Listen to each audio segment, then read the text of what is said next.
My name is Miriam Sanders. I'm 31 years old, and on a rainy Wednesday in November, I stood unannounced at my grandfather Alan's front door. Before I could even finish knocking, he threw the door open. His face was pale. He grabbed my sleeve hard, pulled me across the threshold, and whispered words that still haunt me today. "Quick, get in. Hide right now."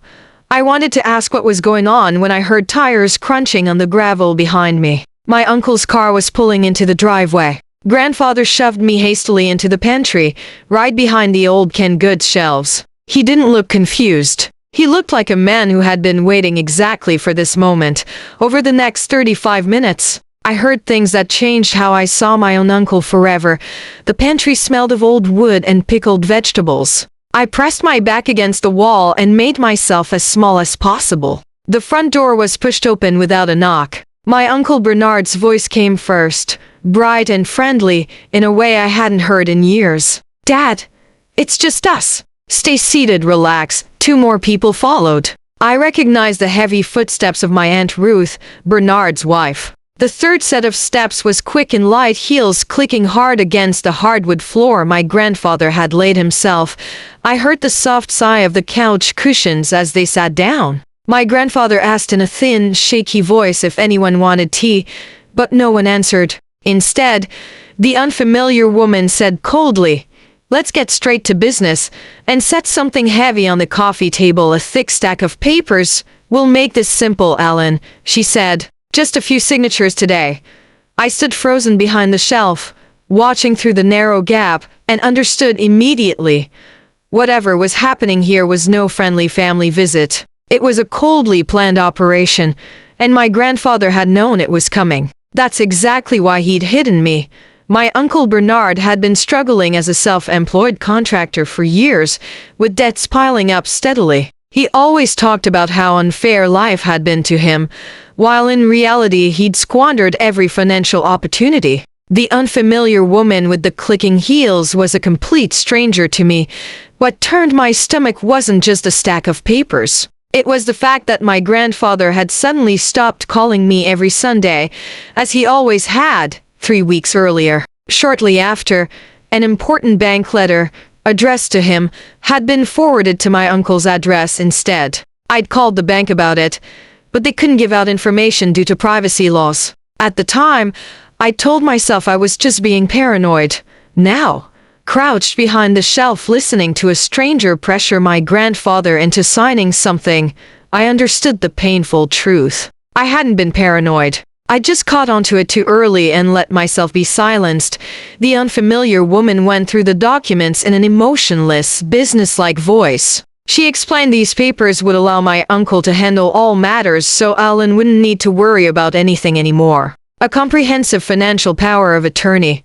Once he signed, my uncle would have absolute control over his bank accounts, his bills, his entire estate. Then my Aunt Ruth spoke up, her voice artificially gentle. She said this big house was far too much work for an older man alone, and mentioned a supposedly beautiful senior residence.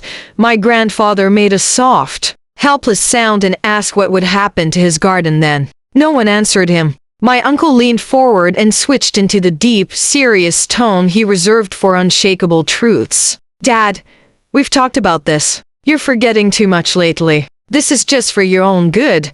And then he said the sentence I'll have stuck in my head until my last breath.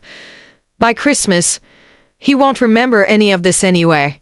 He said it casually, like discussing the weather. Through the gap in the shelf, I could see my grandfather's hand resting on the armrest. I watched it move. It wasn't shaking as you'd expect. It was completely calm and steady. He held a small pencil stub and was writing secretly on a tiny piece of paper he hid at the side of the chair. My grandfather, whom they'd just declared incapable of running his own life, was quietly taking precise notes. I didn't yet realize that he wasn't the one who needed saving. He was the one setting the trap. For the next few minutes, my grandfather delivered the finest acting performance I've ever witnessed. He forgot the strange woman's name twice and called her the lady from the bank instead. He asked the same question about his garden 3 times in a row, until my uncle's patience finally snapped, and for one brief moment, The real Bernard came out from behind the warm mask, cold, irritated, impatient. The unfamiliar woman tried pressing the pen directly into his hand, but he clumsily dropped it and apologized in a quiet, confused voice. They finally decided he was too tired for signatures today. They'd come back over the weekend, when he had a better day. Right at the moment they picked up their coats, my grandfather slowly turned his head toward the pantry, exactly toward the gap where I was hiding. For a single second, his eyes were completely clear and sharp. He looked me straight in the eyes, as if he'd known exactly where I was the whole time. He gave me a tiny nod. "Stay still. Wait." I counted slowly to 60 in the dark, just to be sure the danger had passed. Then my grandfather said, in his real voice, deep and firm, "You can come out now, Miriam." I stepped out on shaking legs. My grandfather stood at the window, watching the empty driveway. He looked 10 years younger and impossibly tired at the same time. He pulled me into a firm hug and explained the situation as matter-of-factly as he used to explain everything as an engineer. He'd suspected for months that Bernard and Ruth had their eyes on his house. So he'd started pretending to be forgetful, so they'd let their guard down and reveal the entire plan. "If I'd just told you your uncle was doing this, you might have looked for a reason not to believe me," he said quietly. "You needed to hear it with your own ears." He pressed a piece of paper into my hand. One he'd written secretly during the meeting, a name and a number. The name was Dr. Patricia Lindquist, a well-known elder law attorney. The number below wasn't a phone number, but an amount of money. 24. "Oh, that's the money that's gone," he said seriously. Over the past few months, he'd noticed his account shrinking. Small withdrawals he'd never made. When he called the bank, he learned a new authorized signer had been added that night. I called Dr. Lindquist. She explained the situation clearly. As long as he hadn't signed the power of attorney, we still had a door open, but it was closing fast. We needed 3 things: proof that my grandfather was completely mentally competent, thorough documentation of the money already moved, and a report to social services. I called a geriatrician I worked with professionally. I work as a social worker at a care facility in Leipzig. He scheduled my grandfather for a complete cognitive evaluation. After 2 hours, the doctor confirmed in writing that Alan was one of the sharpest 80-year-olds he'd ever examined. On Friday, I filed the official report for financial abuse. My family somehow found out about the doctor's visit. My uncle called and screamed that I was destroying the family. I waited for that old feeling of giving in to arrive, but it never came. "I'm not going to argue with you," I said, in a voice steadier than I'd ever heard from myself. "I love Grandpa, and I won't stay silent anymore." The day of the big family celebration arrived, grandfather's 80th birthday. The house was full of guests. My Aunt Ruth gave a touching speech about how much her father-in-law's memory had been declining. A notary approached his chair with a pen ready. At that exact moment, I stepped into the middle of the room. "Before grandfather signs anything," I said loudly, "everyone here should hear a few facts first." I opened my folder and laid the documents on the table: the cognitive evaluation, the bank statements, the confirmation of the ongoing investigation from social services.